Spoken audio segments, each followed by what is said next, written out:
Hey guys, Don here. Welcome to Podiatry Practice Mastery, where we're helping you get to the $1 million mark and beyond. So this is going to be the $1 million minute.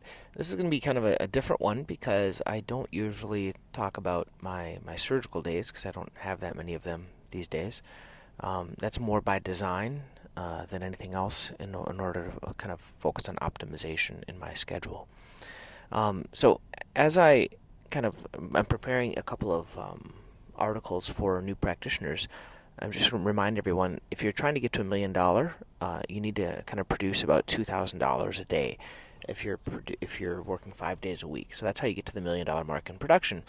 And I just find that sometimes hard with surgical cases because of the time of the recovery, and also for the kind of the low-paying aspect of the surgical cases themselves, and the kind of the not the most efficient use of time. So a few ways we kind of try to be more efficient would be putting more cases, would be one way. Another way is by doing DME not at the hospital, not giving them a cam boot at the hospital, but give them a surgical shoe at the hospital, and then give them a cam boot in our office at the first post-op. Post-op bag, I guess that is something, but that's not, so they don't get their foot wet. That's not really a big revenue producer. But and then having shorter turnaround time, so using more of a surgical center where there can be a lot of quick turnaround. Unfortunately, I don't have that. I work at a local hospital here, and we have block time, and I usually do it every 2 to 3 months. So I use one day every 2 to 3 months. So I'm going to go over kind of my cases. I work with residents as well.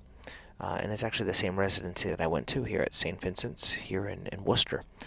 And I'm going to kind of talk a little bit about what I was talking with the residents as well, because I think that's helpful, kind of some ideas. So the first case was a bilateral derotational arthroplasty of the fifth digit for a female. She's very simple. She was actually illiterate, and she needed help putting her name down and with medications and everything. And she had some really bad sleep apnea, obstructive sleep apnea during the procedure. So the nurse actually called her primary care to set up a visit for them to look at that. But that procedure went well. Usually when I do these, I'll do one side and the resident will do the other side. This is a third-year resident.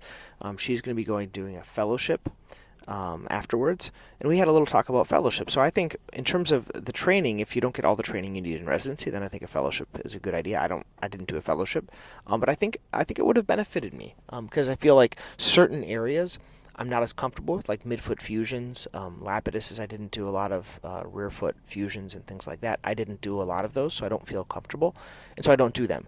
I think that could be a benefit though, because it means less surgery for me, and I think probably more productivity in the office. I know my colleague here that does do a lot of them, he says, the rear foot surgery gets me all my referrals from other patients. So he could be right in that case as well. So it could be a lot more new patients if you're doing that surgery for other patients coming in. Okay. The second patient of the day was an older gentleman I had done a few years back. About 4 years back, I did on the left foot. He had a very, very painful third digit callus under the third med head. I did an elevational osteotomy, like one of those V elevational osteotomies, and that worked fine. And now he wanted the right foot done, and he had a bunion, really bad hammer toe, rigid hammer toe, and on second and third, and he had a kind of a plantar flexed metatarsal. But I think it was more due to the hammer toe, so we did a Austin bunionectomy. Those are the ones I'm most comfortable with. Did a arthrodesis of the second and third digit with pinning, and just to kind of talk through this one, the toe went white afterwards because I think it was so cocked up, and it was white for a long time. So I dropped the tourniquet before I closed, and it was still white. And then finally in the recovery area, it got a little bit purplish, and with good cap fill time. So I'm a little concerned about that one. And then also with working with the resident. I think sometimes, at least the resident I was working with, they have a confidence that without merit. So they seem like they're confident, but they don't really know what they're doing. And I think this is an aspect of maybe some residents that I see. And so she was like, oh yeah, I can do this. And he had a cord on top of the toe, and she did an ellipse to take it out. And she took too much skin, and so she had a hard time closing the skin on the top of that second toe. And so she was making this huge ellipse, and I'm like, you have to go closer to that lesion, otherwise you're not going to be able to close it. So that was a kind of a struggle for her. and I just kind of let her wallow in the discomfort and learn from it. But that was what I noticed with that second case. So this patient I'm going to call in, probably going to have him come in sooner, and I may pull that K-wire sooner than I would have normally. When I usually do it in the office. That was the second case. The third case was a woman I did about, 10 years ago, I think. She had some hammer toes, 2, 3, and 4 done. Her fourth digit, she was walking on the side of it, on the lateral aspect. It kind of curled in, and the bone changed a little bit. So I took out a little bit of the bone, kind of an arthroplasty, without shortening it, just a little bit on the lateral side of that bone. And I did a derotational arthroplasty as well for her. And so instead of her toenail being on the side, pointed laterally, it was pointed dorsally again. So just corrected kind of the toenail, and it's going to feel better for her. So that was the third one. And then I think there was the fourth one was this was one that I saw a week ago. She has had a couple of amputations. She had some her bone was sticking out in her second digit. Where she had a previous amputation of the distal phalanx, so that bone was sticking out. It was all infected, the whole bone all the way down to the base, not including the metatarsal looked fine, so we took out that whole second toe. And then the third toe was there. It was the only one hanging out forward because the fourth and fifth were curved or hammered.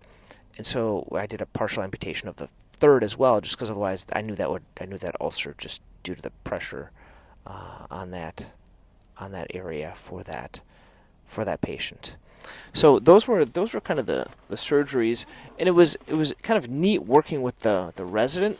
But once again, this confidence that they have, that's kind of unmerited, can kind of be a challenge. I tried to do the surgeries as how do you say it, as efficient as possible, and we'll see kind of how they go. I think there was one more. I'm just kind of looking for it right now.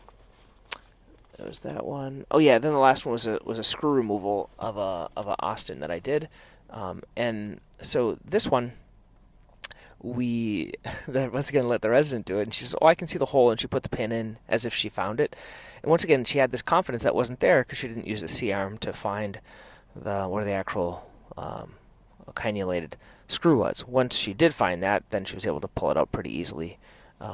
And it was kind of extending a little bit, once again, into the joint, and that's what was bothering this patient. And then the other kind of mess-up, I always like to talk more about my mess-ups than what goes well, was when we ordered the surgical implementation.